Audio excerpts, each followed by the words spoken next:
Hello guys, good evening to all. Welcome back to our YouTube channel Jobs Update Point and this is your friend सागर है ना। सो यहाँ पे NCC की special entry की जो है एडवर्टाइजमेंट निकल कर आ चुकी है। मैं बताना चाहूंगा इंडियन आर्मी ने जो है आज एनसीसी स्पेशल एंट्री स्कीम की जो है 49th कोर्स के लिए उसको खोल दिया है। एडवर्टाइजमेंट कोड में बताना चाहूंगा लिंक है जो वो आपको मिल जाएगा ज्वाइन इंडियन आर्मी की साइट से। सो वीडियो के साथ एंड तक बने रहिएगा बिकॉज पूरी वैकेंसीज और एप्लीकेशन डेट, एज, क्राइटेरिया और सब कुछ जो हम डिस्कस करने वाले हैं इस वीडियो के साथ। तो वीडियो को लाइक, शेयर एंड सब्सक्राइब करना बिल्कुल मत भूलिएगा और साथ ही में अगर आप मेरे चैनल जॉब्स अपडेट पॉइंट पे नए हैं तो इसको सब्सक्राइब कर लें और साथ ही में बेल आइकन को जरूर दबा दें बिकॉज अपडेट जो है जॉब्स की वो तो टाइमली यहाँ पे अपडेट होती ही रहती है ताकि इन फ्यूचर के लिए आपको जो है वो टाइमली अपडेट मिल सके हर चीज की। सो बढ़ते वीडियो के साथ आगे और देखते हैं कि एनसीसी स्पेशल एंट्री है जो 49th कोर्स की, उसमें क्या क्या जो है एडवर्टाइजमेंट में जो है एलिजिबिलिटी कर दी गई है इंडियन आर्मी द्वारा। सो बढ़ते सबसे पहले वीडियो के साथ। सो सबसे पहले आप देख सकते हैं मेरे डेस्कटॉप में अनमैरिड मेल और फीमेल कैंडिडेट हैं। जो अगर आप अनमैरिड हैं, एनसीसी कैडेट हैं तो आप जो है अप्लाई कर सकते हैं एनसीसी स्पेशल एंट्री के लिए। एज लिमिट की बात करूंगा तो 19 से 25 साल तक यहां पे जो है एज लिमिट रहेगी। यानी अगर आप 1 जनवरी 2000 माफ कीजिए, अगर आपकी डेट ऑफ बर्थ है जो वो 2 जनवरी 1996 से लेकर 1 जनवरी 2002 तक है तो आप जो है एज के अकॉर्डिंगली एलिजिबल रहेंगे एनसीसी स्पेशल एंट्री के लिए। और इसी तरह से बात करना चाहूंगा यहाँ पे आपको बताना चाहूंगा कि एनसीसी स्पेशल एंट्री के लिए अगर आपको ग्रेजुएशन में मिनिमम 50% मार्क्स होने चाहिए। अगर आप ग्रेजुएशन कर चुके हैं तो आपको जो है 50% मार्क्स होने जरूरी है एग्रीगेट। अगर आप फाइनल ईयर या अपीयरिंग में है अभी फिर परसुइंग कर रहे हैं अगर आप फाइनल ईयर में तो आपको जो है वो अपने first, second and third semester, जब अगर आप 4 ईयर का कोर्स कर रहे हैं तो 4 सेमेस्टर जो रहेंगे पहले वाले आपके, उसमें 50% मार्क्स आपको जो है होना जरूरी है। और मैं बात करना चाहूंगा यहाँ पे, मैं बताना चाहूंगा कौन कौन से कैंडिडेट जो है अप्लाई कर सकते हैं। तो जितने भी कैडेट्स हैं जिन्होंने एनसीसी में 3 साल का सर्व कर रखा है वही कैंडिडेट है जो अप्लाई कर सकते हैं एनसीसी स्पेशल एंट्री के लिए। और बात करना चाहूंगा यहाँ पे अगर कोई जो कैंडिडेट फरवरी 2013 के बाद इनरोल हुए हैं एनसीसी में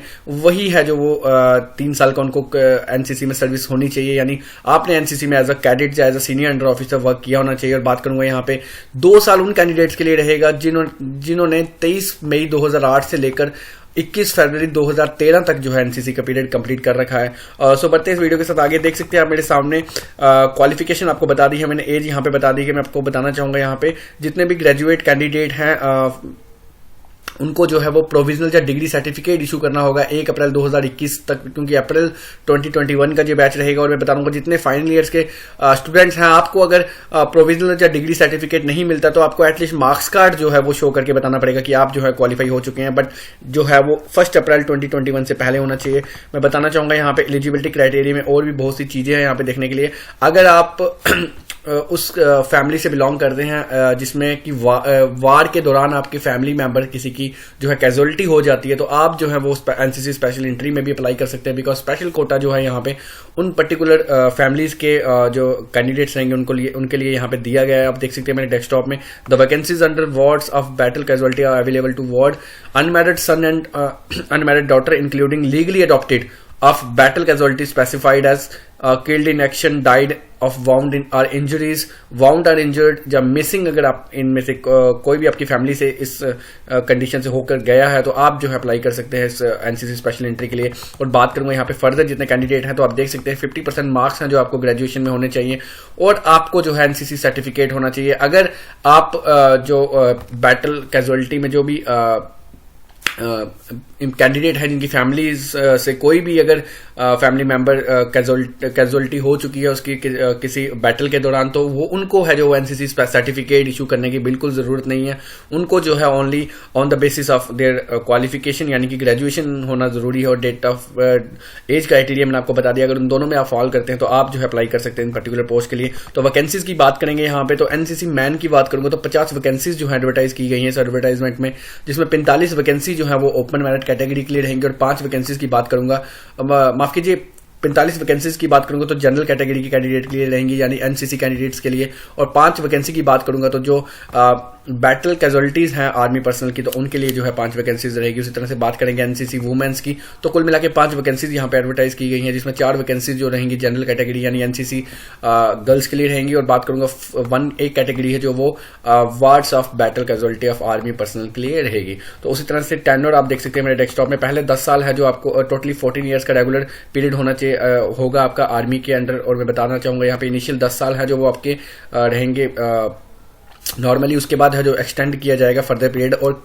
इस वीडियो के माध्यम से आपको पूरा बताऊंगा कि आपका जो रैंक है वो किस अकॉर्डिंगली मिलेगा, कितनी कंफर्मेशन सेटिस्फैक्ट्री सर्विस होने के बाद है आप जो प्रमोट हो पाएंगे। तो उसी तरह से पीरियड प्रोबेशन का आपको मैंने बता दिया यहाँ पे। और बात करेंगे यहाँ पे ट्रेनिंग की, तो ट्रेनिंग जो है आपकी वो 49 वीक की होगी। मैं बताना चाहूंगा OTA चेन्नई में जो है इसकी ट्रेनिंग की जाएगी। और उसी तरह से अगर मैं बात करूंगा रैंक्स की, प्रमोशन आप मेरे डेस्कटॉप में देख पा रहे हैं। आप अगर आप रिकमेंड हो जाते हैं तो आप लेफ्टिनेंट रैंक में जाएंगे डायरेक्टली। और बात करूंगा 2 साल की कंप्लीशन होने के बाद लेफ्टिनेंट से आप कैप्टन जो है वो प्रमोट किए जाएंगे। उसके बाद 6 साल की सर्विस सेटिस्फैक्ट्री जब आपकी हो जाती है उसके बाद आप मेजर जो है वो नॉमिनेट किए जाते हैं। 13 साल की सर्विस के बाद आप लेफ्टिनेंट कर्नल किए जाते हैं। और उसी के बाद 26 साल की सर्विस के बाद जो है आप कर्नल TS जो है वो किए जाते हैं। और उसके बाद जो आप कर्नल, ब्रिगेडियर, मेजर जनरल जो उस तरह की फर्दर अगर आप पोस्ट लेते हैं चीफ ऑफ आर्मी स्टाफ की, तो वो आपकी सिलेक्शन रहती है on the basis of fulfil of requested service condition. तो आप मेरे डेस्कटॉप में देख ही पा रहे हैं। आप बात करेंगे यहाँ पे पे स्केल की, तो पे स्केल के लिए बता दें तो लेफ्टिनेंट का जो है लेवल 10 रहता है 56,100 से लेकर 1,77,500 जो है इसका लेवल रहता है। उस तरह से कैप्टन की बात करेंगे तो 10B का जो है वो लेवल रहता है 61,300 से लेकर 1,93,900 तक जो है इसका ग्रेड रहता है। मेजर की बात करूंगा तो यहाँ पे लेवल 11 रहता है 69,400 से लेके 2,07,200 जो है इसका पे स्केल रहता है। उसी तरह से आप लास्ट बात करूंगा चीफ ऑफ आर्मी स्टाफ की, तो लेवल 18 रहता है और 2,50,000 जो है इसका फिक्स्ड रहता है पे स्केल। उसी तरह से आप मिलिट्री की MSP की बात करूंगा तो अगर आप लेफ्टिनेंट से जब ब्रिगेडियर के रैंक पे हैं तो आपको जो 15,500 जो है पर मंथ आपको MSP दिया जाता है। उसी तरह से बात करूंगा यहाँ पे जितने भी लेडी कैडेट्स रहेंगे ड्यूरिंग देयर ड्यूरेशन जो है उनको तो स्टीपेंड जो है उनको वो दिया जाएगा ड्यूरिंग ट्रेनिंग। और स्टीपेंड जो रहेगा वो रहेगा 56,100। उस तरह से आप देख सकते हैं क्वालिफिकेशन ग्रांट यहाँ पे आपको मेरे डेस्कटॉप में डिफरेंट दिख रही है हर किसी पोस्ट के लिए। और बात करेंगे यहाँ पे आप एप्लीकेशन फॉर्म कब से लग रहे हैं और आप कैसे अप्लाई कर सकते हैं, तो मैं आपको यहाँ पे पूरा बताना चाह रहा हूँ कि एप्लीकेशन फॉर्म अगर आप पर्टिकुलर पोस्ट के लिए एलिजिबल हैं तो आप जो है एप्लीकेशन फॉर्म कैसे अप्लाई कर सकते हैं। तो देख सकते हैं मेरे डेस्कटॉप में www.joinindianarmy.nic.in की वेबसाइट में जाकर आपको जो है ऑफिसर एंट्री के लिए सिलेक्ट करना है और एप्लीकेशन को लॉगिन करना है। अगर आप पहले से रजिस्टर्ड हैं तो आपको डायरेक्टली लॉगिन करके जो है अप्लाई करना है। अगर आप पहले लॉगिन नहीं है तो आपको जो है रजिस्ट्रेशन करना है और उसके बाद आपको NCC स्पेशल एंट्री को सिलेक्ट करके जो है अप्लाई करना है। और अब इसकी बात करेंगे एप्लीकेशन डेट की, तो एप्लीकेशन डेट है जो वो 30 दिसंबर से जो है स्टार्ट हो चुकी है। और मैं बताना चाहूंगा यहाँ पे इसकी जो लास्ट डेट रहेगी वो 28 जनवरी है। सो जितने भी कैंडिडेट्स जो एलिजिबल हैं पर्टिकुलर पोस्ट के लिए तो वो अप्लाई कर सकते हैं। अपने डेस्कटॉप में देख ही पा रहे हैं। Online application will open on 30 दिसंबर, यानी कि कल की जो है वो 3 बजे की हो चुकी है एप्लीकेशन स्टार्ट। और जो बंद है लास्ट डेट है वो 28 जनवरी रहेगी शाम को 3 बजे। और सो जितने भी एलिजिबल एस्पिरेंट्स हैं और कैंडिडेट्स हैं जो NCC के कैडेट्स हैं वो जो है उनके लिए काफी ज्यादा चांस रहेगा बेटर यहाँ पे अप्लाई करने के लिए। वो अप्लाई कर सकते हैं पर्टिकुलर पोस्ट के लिए। ऑफिसर जॉब्स है जो कमीशनड जॉब है।